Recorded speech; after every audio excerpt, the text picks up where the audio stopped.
G'day everyone. We're here with the Flight of the Nix podcast. I'm Holly on Gadigal Land in Sydney. We've got Jonathan in Rotorua and Denise, I'm not quite sure. I'm in Nelson. Nelson, the sunniest place in New Zealand. Yes. Oh, how sweet. Made it to the beach today. It was awesome. How good. All right, so we're here to have a quick chat about the two women's games that we had. Let us start with Brisbane Roar. So I flew up. It was Brisbane Roar 2 to the Phoenix 1. Roar had Yallop and Stevenson scoring. We had Isabel Cox. We opened the scoring with, I think, a very nice header from Isabel Cox. Thoughts on the game? I thought we had it. I thought we were going to win this one. Hurts. It does. I think, conceding that second goal was just a howler from, people mostly said it was a howler from Foster, but actually that whole move started further back. Hayley Davidson received the ball, played this very awkward back pass straight down the line into the very, very corner of our defence. Mackenzie Barry had to sprint to collect it, and then she turned and she played it to Riley. At that point, Hayley could have put it out or just kicked it up the line, and then Mac, she only had that one option, which is why the Raw pressured Riley, because they knew, if she's going to pass it, there's only one person she's going to pass it to. Perhaps at that point it would have been good to put that out, and then Riley, instead of hitting it first time, made a bit of a hash of a couple of touches, and then you don't want to give that to Mika Yallop. To be fair, though, we got ours back this week, but that's in the next review because, we scored this week off a goalkeeper blunder. So, yeah, it was a howler to chip the keeper, they were playing full press, chip the keeper, scored the goal. It's like, but just going back to that Isabel Cox header, that was quite a goal. I really enjoyed that one because she had the height, she had the presence of mind, she knew where the ball was, which is something that we didn't do when Brisbane got their second goal, but we'll get to that. Yeah, just to riff off that, Jonathan, as something positive to build on. Isabel Cox is good. She's big, tall, strong. You can build some set pieces off of her. And, the Knicks are going to need some rays of hope. And she's definitely one of them. Kind of crushed me that she wasn't at this week's match. But, footballers have life, and I'm sure she negotiated that into her contract. It's her sister's wedding. What? Oh, my God. Because we follow Isabel on Instagram. Not just a wedding, it's the wedding. They're on a boat and they're at the beach. Anyway, who's worried about football? She's at a wedding, she's on a boat. Whoo-wee! And they're all good-looking people, the men, the women, everybody else is man, that's how you do a wedding. And her dad has this amazing song. But anyway, let's get back to football. Sorry. Yeah, it was unfortunate to miss her and a couple of other people for the game we had on Friday. But, yeah, that was a nice goal. The way she just had those, a tiny little bit of movement to make the space for herself was really good.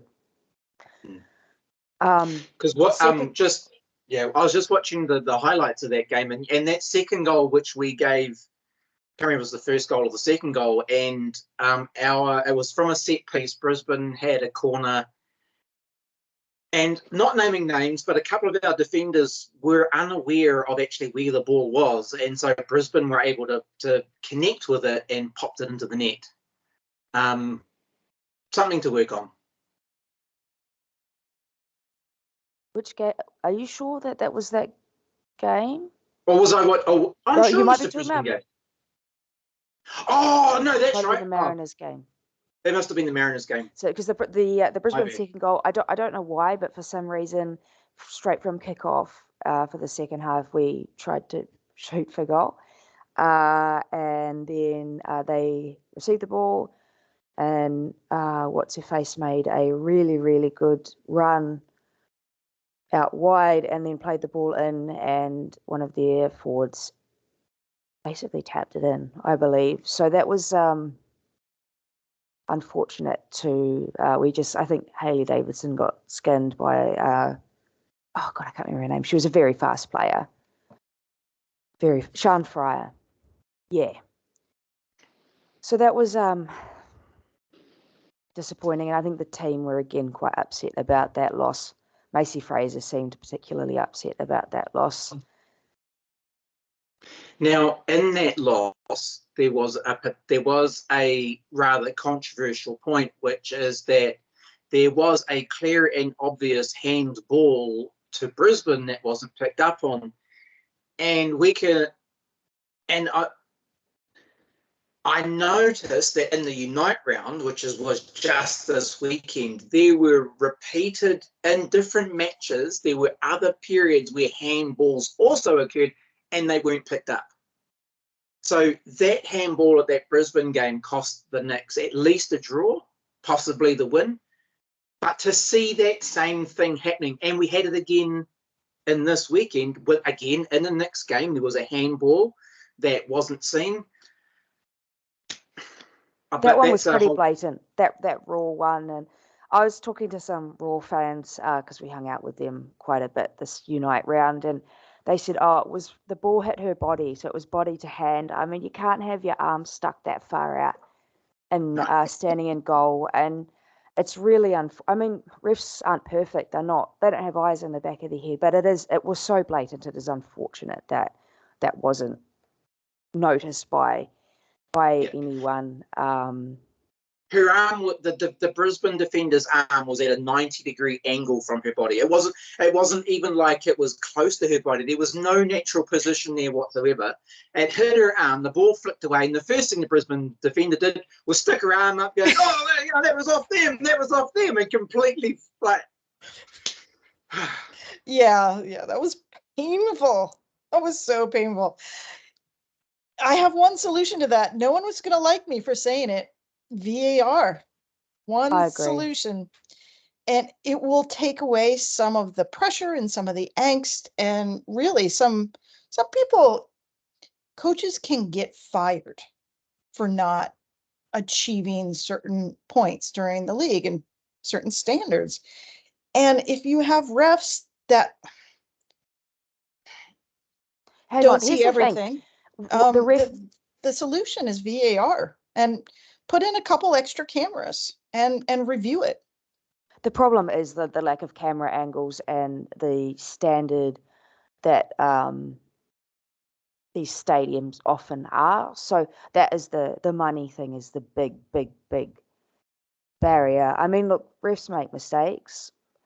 Think about how many mistakes you make as a player on the field. But yeah, and so look, it's sort of like missing an open goal tap in. So and we don't tend to fire players for that. But yeah, VAR would be of assistance in those blatant moments. But at the moment, we've got human error, and it is what it is. But it is quite a frustrating thing to have seen, because that could have been a point potentially for us. Yeah, I think a point for sure. And who knows? I mean, it's getting tight in the table, and a point might make a difference.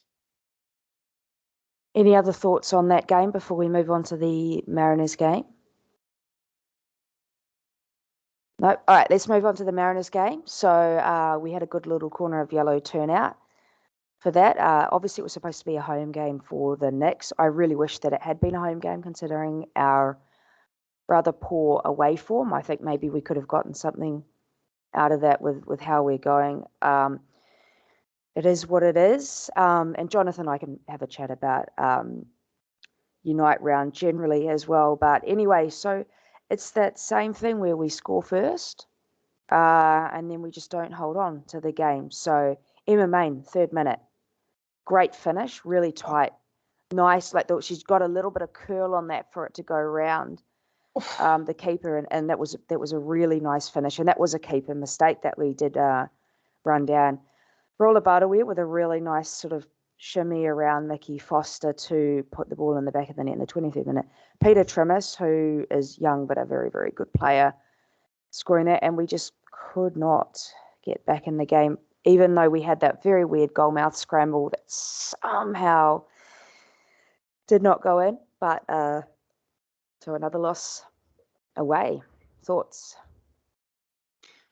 The first couple of opening minutes before Emma Main got her goal, Zoe McMeekin put on a masterclass of defence against I can never say her name properly, but the Mariners number 9, because the way you pronounce her name isn't the way it's written. But Zoe put on a masterclass and absolutely closed it down, and that's when the ball then went up the pitch. And the pressure went on to the Mariners goalkeeper, and we got that goal. But that opening sequence from Zoe was great to watch.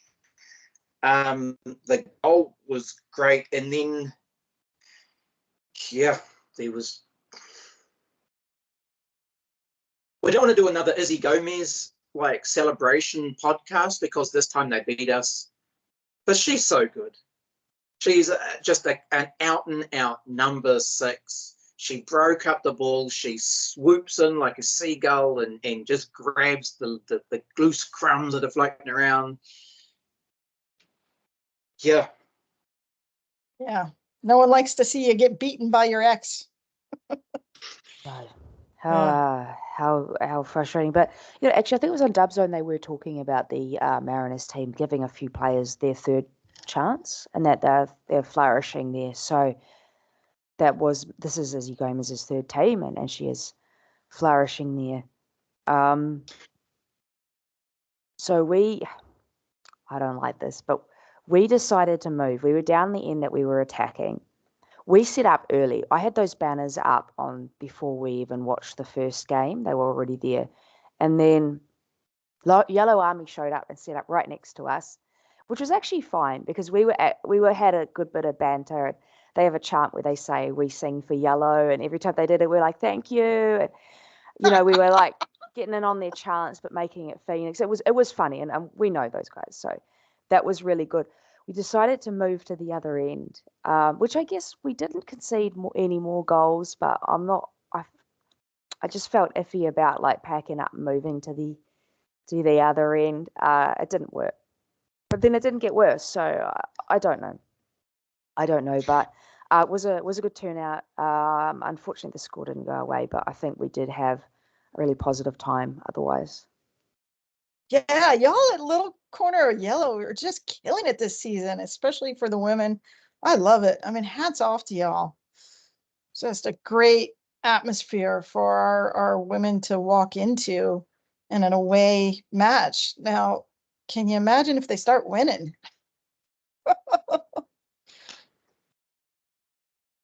So one of the things that I think is coming back to bite us a little bit now is that we have a team that is really solid packed with a lot of midfield players, but they're not overly tall. And so we kind of, we've got Zoe McMeekin, who's nice and tall. We've got Isabel Cox, who's tall. We've got Spec Meyer up the front, who's tall. But actually across that middle section, I just think we're getting a little bit dominated by other teams because of just, I think we're giving up a bit of height. That's what I'm trying to say. And I just wonder what do we do to counter that? What do we do to tighten that up? Because Annalie Longo is playing fantastic football. Annalie is great. She got player of the match. Macy is doing really great. Kate Taylor was a little bit tired or absent in that match for whatever reason. And then we had Alyssa Wynnum, and Longo is short but strong. Macy is short, and her and Alyssa Wynnum kind of have that same technical ability. But I think without Cox there, we just gave away some physicality, and I think that's where Mariners got over us. I don't know. What did you see? What do you think? Am I on the wrong track?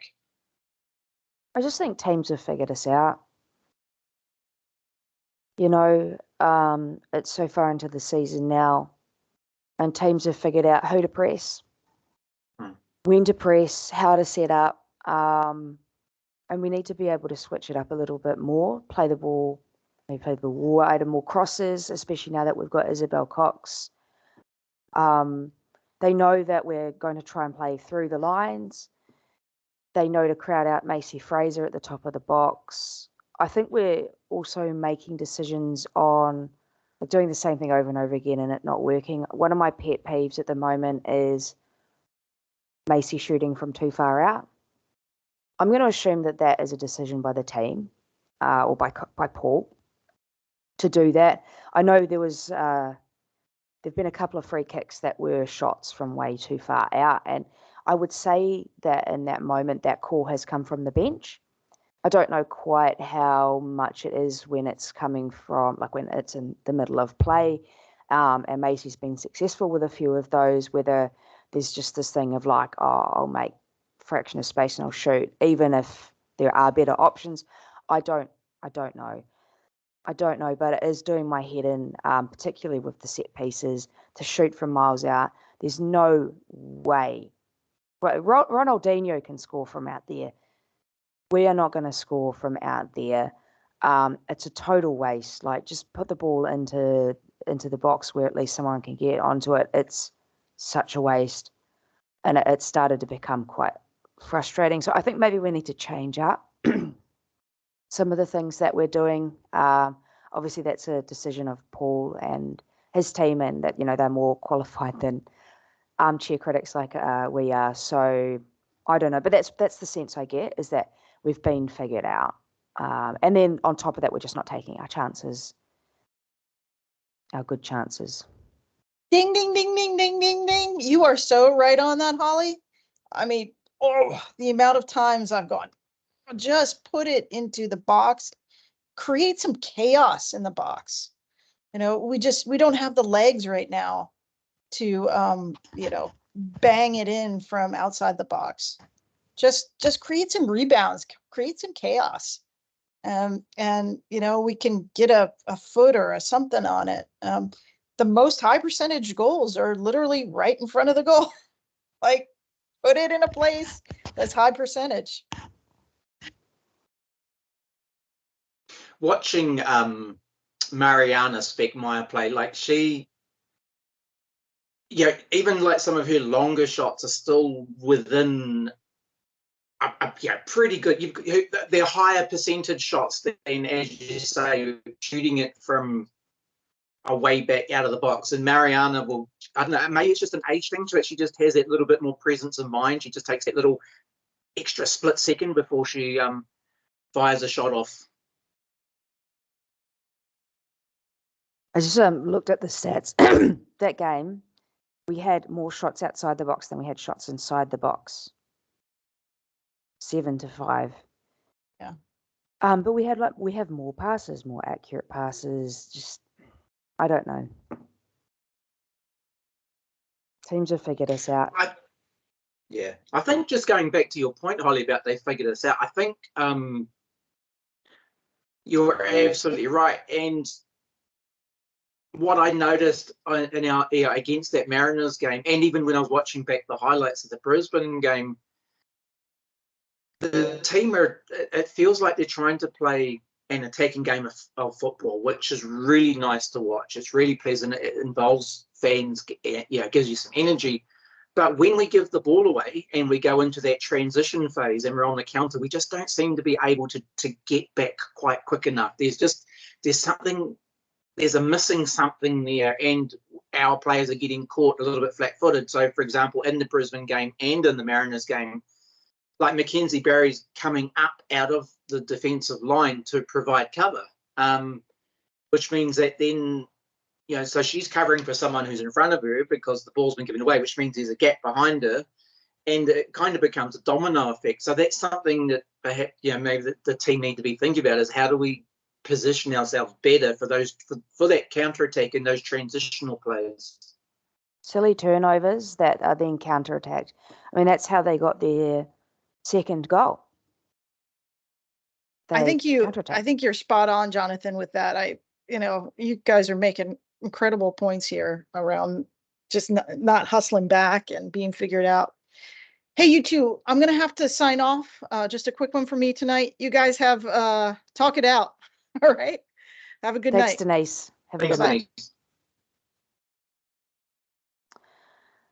So we have City, who are, despite their bloody loss, we could talk about Unite round, but despite their loss yesterday, are still sort of the runaways.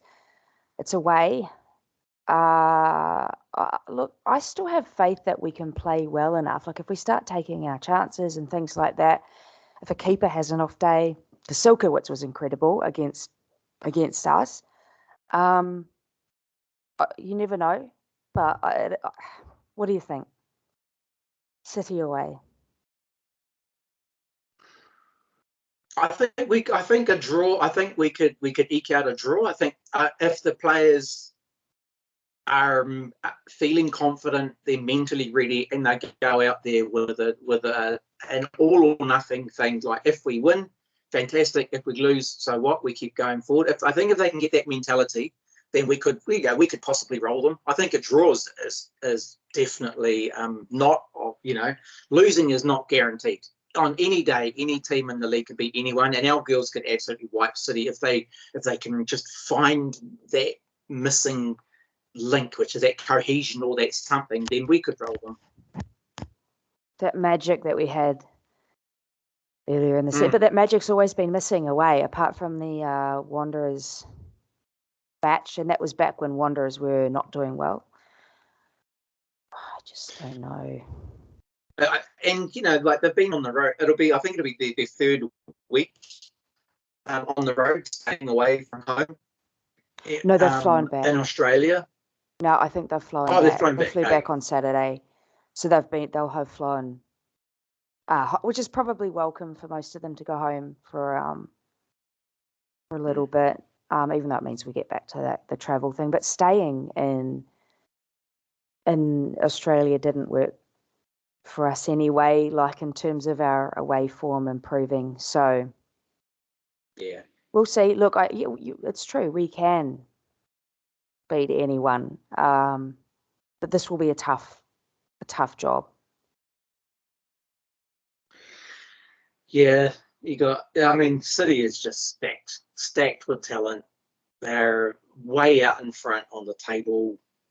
I think we can just go into it let's just, hopefully the players just go, look, let's just go for it. What do we got to lose? Just have a go. Upset them, throw them off their game. It could go our way. Maybe there's been a bit of pressure, and I think also on our younger players, but the team as well, that we've had this wonderful start to the season, and now it's dropping off, and maybe you've lost the confidence to hold on to a lead. So maybe coming up against City, who would it expect to win?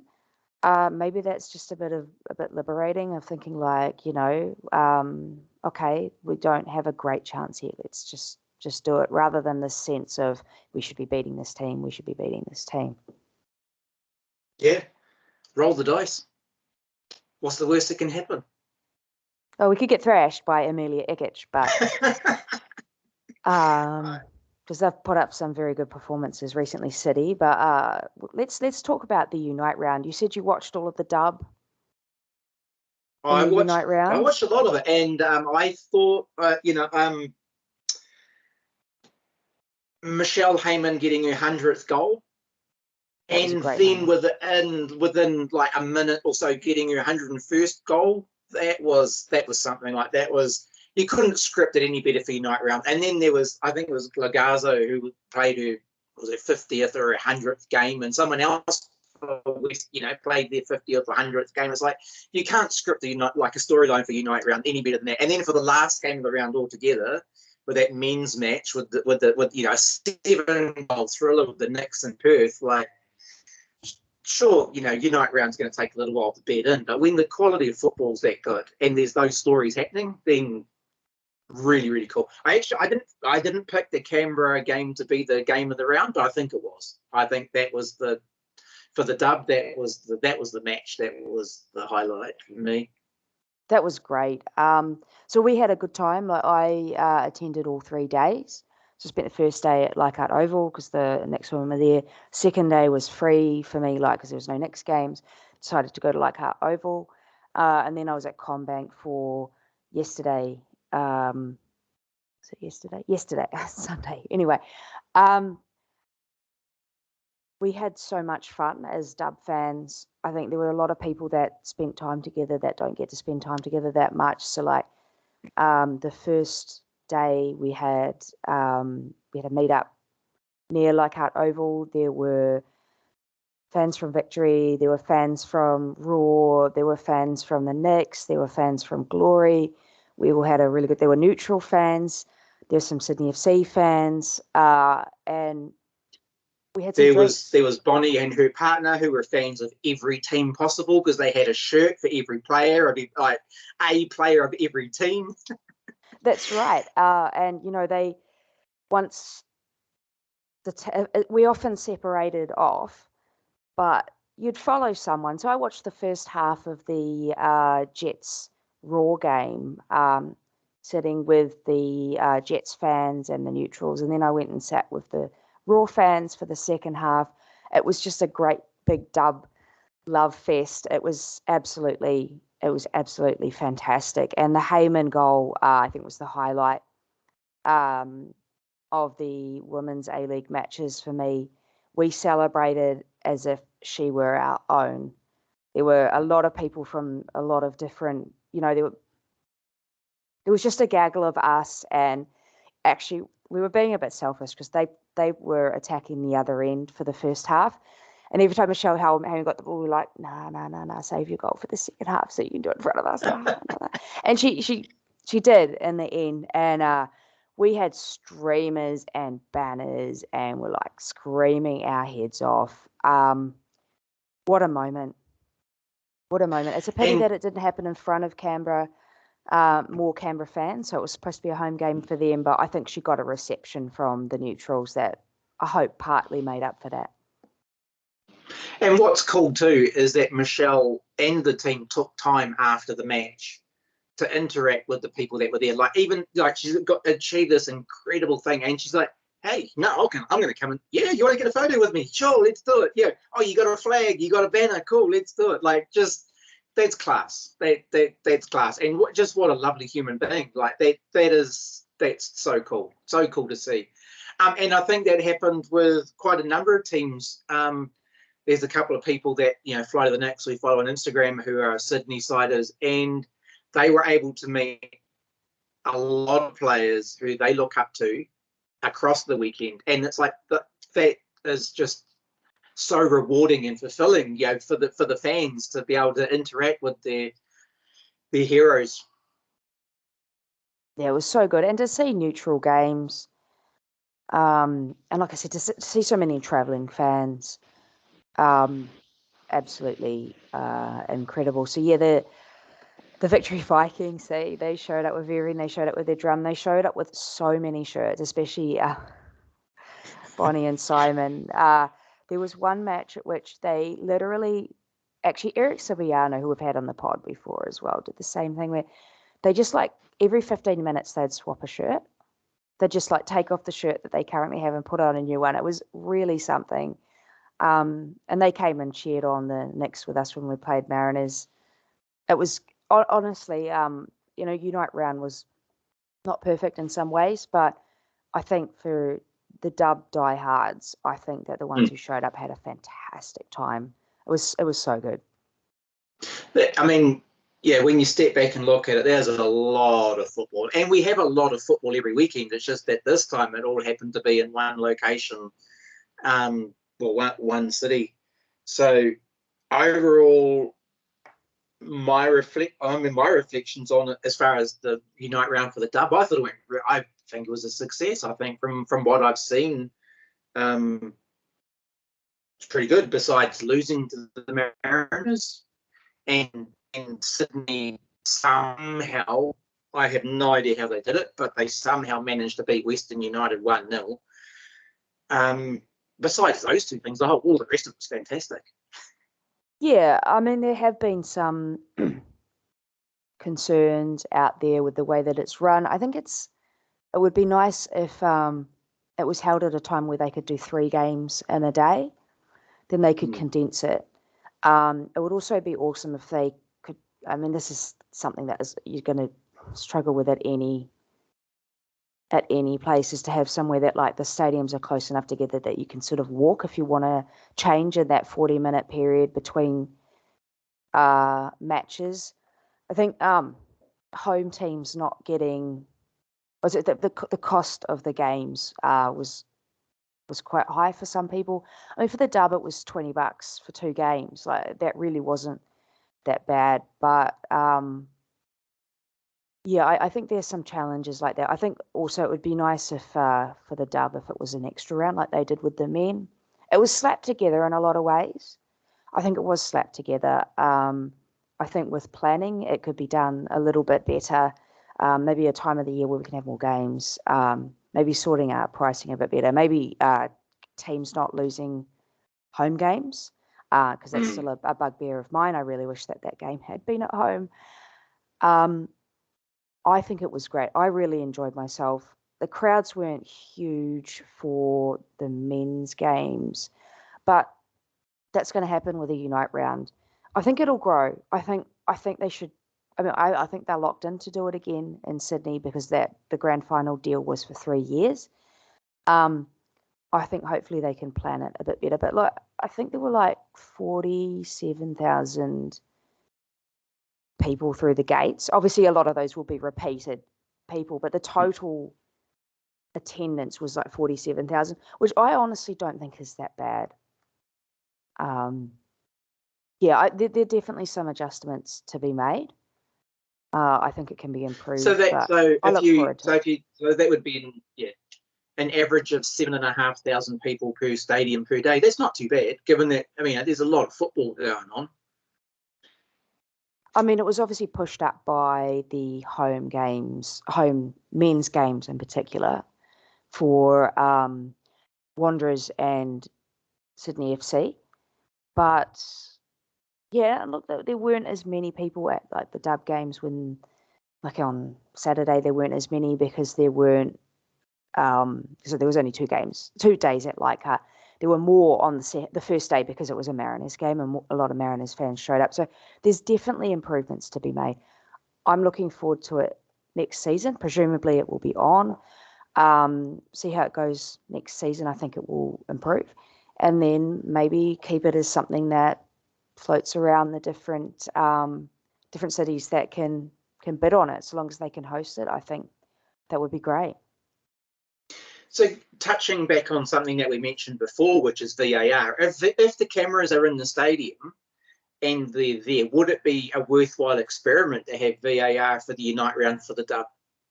The problem is that for consistency's sake, it's all or nothing. So you either have to have VAR or no VAR. It's not fair for certain teams or certain locations to have VAR and others to not. That's the issue with it. So you could have like these double headers. You potentially could relatively easily have VAR, even though I know for a fact that in a lot of places, double headers, they'll just not even turn some of the cameras on for the women's game, which is really frustrating because the cameras are set up. It's a cost thing, and I don't know why they don't just stump it up, considering the APL are the ones that are producing the matches. Yeah, that's the problem. Is it's all or nothing. I mean, maybe they could find a way that they test it for a round, but that's the issue. You can't just go, oh, we'll switch it on for this game, but not for another. So, any other thoughts about Unite round? Well, at least the dub end.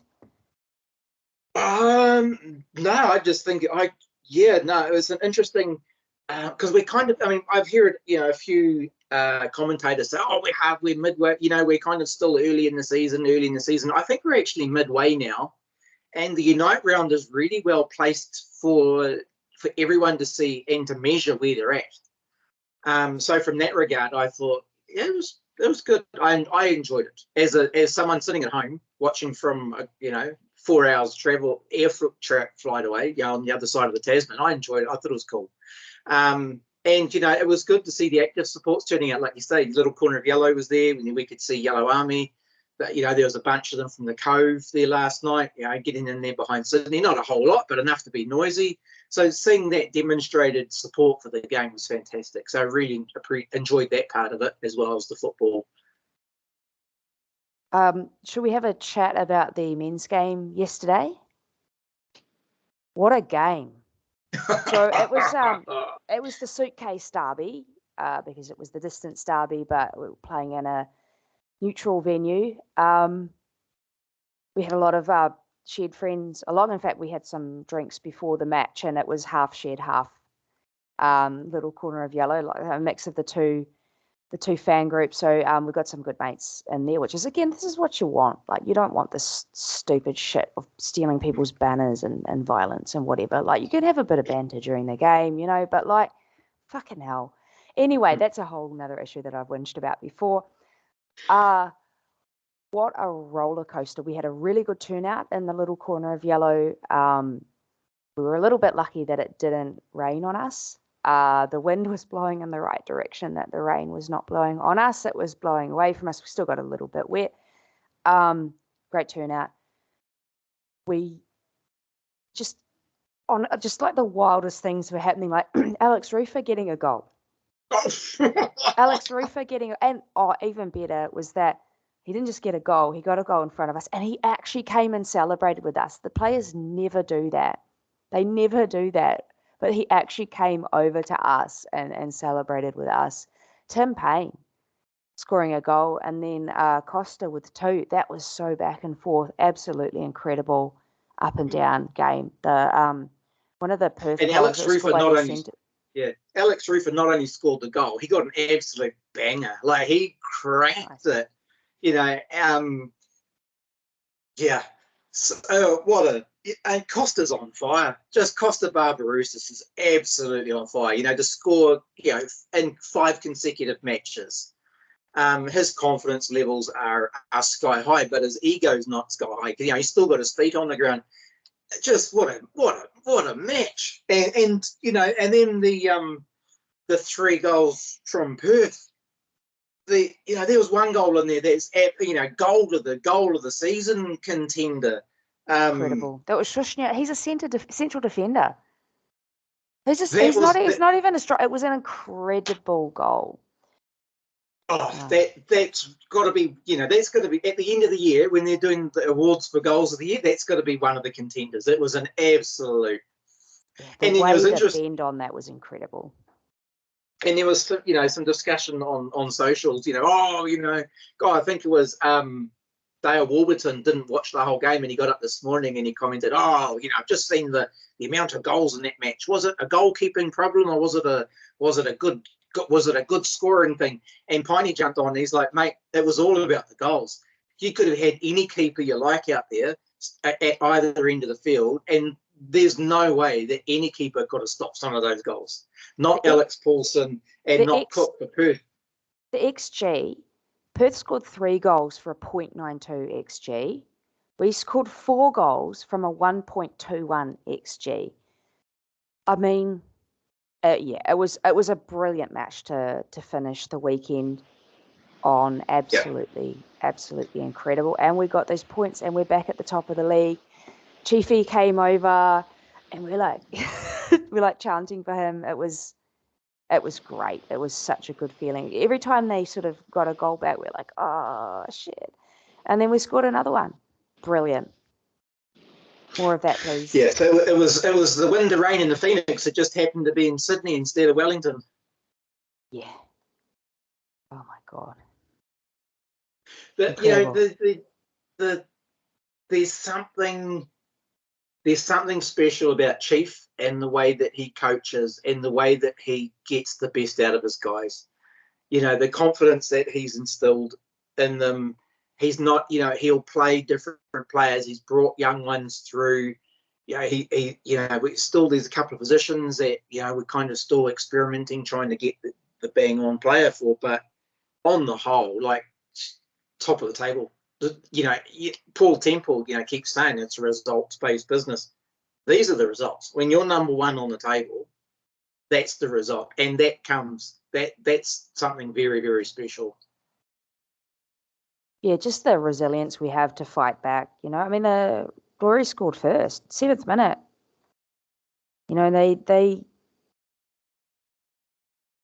We've just got that resilience that there's that faith. There's that faith that, like, okay, we've gone down, but we can come back, and it's been brilliant. And we had people who that was their first away win that they had seen. They'd travelled and they'd come from New Zealand away before, and that was their first or second time that they actually saw their away win. One of those people lived in Melbourne, to be fair, and we struggle in Melbourne, which is a bit of a concern for coming up, because our next match for them is Melbourne Victory on Friday. That's top of the table clash. That'll be really interesting to see how that goes. The other really interesting thing about last night's match is there was no Zavada. And that, again, as you say, Holly, we've got such a resilient team. And David Ball, him and Kraev and Costa make this fantastic triangle of attack. And so if Zavada comes back, or if Winnie comes back, we're going to be even, we're still going to be right up there. So Friday night, it's going to be, they were saying, David Dome was saying that, the pre-sale tickets for this match on Friday are beyond what the club were anticipating. So it's going to be a big crowd. It's going to be great atmosphere. And, Friday night football, what more could you want but a top of the table clash between the two best teams right now? Oh, yes, it's at home, of course. And they have been advertising that. And I was wondering why it was a 5 p.m. kickoff here. No, it's a 7 p.m. kickoff. Good. Well, hopefully that pushes us over the line, that 12th man, so to speak, the crowd. And I hope that the Friday night thing works out well for the club. We don't normally play games on a Friday night in Wellington, I don't think. So, cool. Haven't looked at the forecast yet, but anything could happen. Knowing Wellington, it could be snowing, or it could be, blinking hot. Who knows? We won't know until the day. Oh, well, good on them. And yellow fever will be loud as usual. Yeah. I don't know if you watched the game before that, because I know that we haven't covered the men for a couple of rounds. It was Adelaide 2, Wellington Phoenix 2. We always struggle in Adelaide, massively struggle in Adelaide. I don't know what it is. And despite the fact that Adelaide got a red card quite late, the 83rd minute, we were unable to take advantage of that sort of last 10 minutes or so. It kind of felt like we could have won that game, but on the other hand, when you put it in the context of our Adelaide form, I didn't mind getting a point out of that, especially because they were dangerous right to the end. I don't know whether you watched that game or not. I don't. Well, it was on a Thursday. I think I was on holiday at the time. But okay, fair enough. A point on the road is better than nothing. And so if you can eke out a draw when you're playing away from home and can keep just that topping up the points and staying up on the table, a draw is as good as a win, especially against quality opposition. That's true. There's that sort of formula. I don't know how much it's really worth, but that, like, you can win a championship when you win at home and you draw away.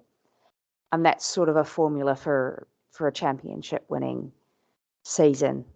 So, well, there's only one way to find out how we continue, and that's to tune in. So it's Friday night for the men, and then the women are. Oops, which day are the women? Excuse me. They are Saturday, and it'll be 7 p.m. kickoff time for New Zealand time. So amazing. We'll see how we go. Hopefully the other results go our way, especially for the women's league, because we were not helped this season, unfortunately. No, and the standings in the table right now, there's a big log jam. You know, there's only 2 points separating the 4th team from the 9th team. So every game matters, whether it's a draw or a win. Like, all those points matter, because the teams that are beneath us in the dub on the table are rising. The teams above us are just as good. So if we can click, we can rocket right up, straight back up into the top 5, top 4, top 5. If we lose, depending on how other results go, we drop way right down the table. But we are in touch, which is much more a better position than we've been the last 2 seasons when we were cellar dwellers. So fingers crossed. I agree. It is very tight. So it did feel very depressing to drop out of the top 6 yesterday. And I don't know what happened to Melbourne City. I know that Wanderers have been really, really good, but City missed a penalty. And Hannah Wilkinson, I believe, also had a couple of sitters, or at least one sitter. It is what it is. You're right. We should have faith in the fact that, 4th is 17, 5th is 17, 6th is 17. We're on 16. And then 8th, 9th, and 8th and 9th are on 15 points. That's incredibly tight. So anything can happen. Yep. We could really do and it probably will. Hopefully it does. Hopefully something does happen and it goes our way. All right. Any other thoughts? No. Okay. Yep. All right. Well, thanks everybody for tuning in. Like and subscribe if you haven't already. And as another reminder, we are on all of the regular podcast platforms. And we will see you next time. Bye.